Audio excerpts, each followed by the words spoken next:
Fala pessoal, tudo bem? Professora Júlia em aula de História. Hoje falaremos da crise de 1929. Como vimos na aula passada, os Estados Unidos cresceram muito nos anos 20. Porém, alguns fatores levaram o país a uma grave crise financeira. E é sobre estes fatores que nós falaremos. A crise se estende de 1929 até 1939. No início, o presidente era Herbert Hoover. A crise gerou desemprego em massa e muita pobreza. Na cidade surgiram as Hooverville, que eram as favelas, com a população que não conseguia se sustentar. As causas da crise se devem a alguns fatores, entre eles a superprodução. Os Estados Unidos, desde a sua independência, em 1776, praticavam o princípio do livre mercado, ou seja, o liberalismo econômico, onde o Estado não controla a economia. A economia seria regida pela lei da oferta e da procura.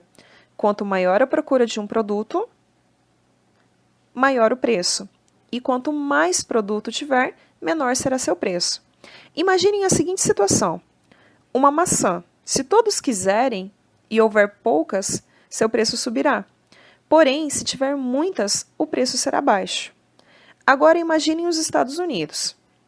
Eles estavam produzindo muito, mas não tinham mais compradores, pois os países europeus no pós-guerra começaram a proteger suas economias, evitando comprar produtos de fora. Isso gerou uma superprodução. Com a produção maior do que o consumo, eles tiveram que diminuir a produção e demitir os funcionários. Essas pessoas sem trabalho não compravam, aumentando assim a crise e gerando um ciclo vicioso. Milhares de pessoas todos os dias iam para a rua em busca de condições de vida, em busca de um emprego. O sonho de riqueza havia acabado e no lugar havia sobrado dívidas e fome. No ano de 1933, o número de desempregados chegou a 13 milhões. Muitas empresas faliram, não havia compra e ocorreu a deflação, a queda dos preços dos produtos. Quando notaram a crise, os empresários começaram a vender as suas ações, dividindo suas empresas em pequenos pedaços. As ações representam uma parte dessas empresas. Porém, em decorrência da crise e da falta de consumo, o preço das ações caíram e as pessoas tentaram vender as ações que haviam comprado, fazendo com que o preço caísse cada vez mais. Em 24 de outubro, 14 milhões de títulos foram postos à venda na Bolsa de Nova York. Como não conseguiram vender, os preços caíram e milhares de pessoas perderam seus investimentos. Em um único dia, a bolsa quebrou, levando à falência milhares de pessoas. Observem o quadro a seguir. A superprodução leva a uma oferta maior do que a procura, que gera a queda dos preços e dos lucros, que causa a especulação financeira no mercado de ações. Isso quebra a Bolsa de Nova York.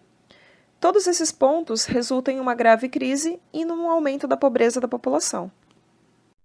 As consequências que observamos, elas foram além dos Estados Unidos, pois eles começaram a cobrar as dívidas dos países europeus, fazendo com que estes países que estavam se recuperando voltassem a quebrar.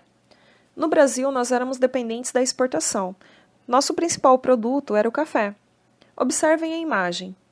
Em 1925, o café representava 73% das nossas exportações. Com a crise, o produto deixa de ser comprado e seu preço despenca em 90%. Para tentar controlar a crise, o governo começa a comprar o café dos produtores e queimar as sacas. Assim, o preço não iria cair tanto. Mesmo com isso, muitos foram à falência. Enquanto os países estavam em colapso, na Europa os regimes totalitários ganhavam defensores. Sobre esses regimes nós falaremos nas próximas aulas. Grande abraço, até a próxima!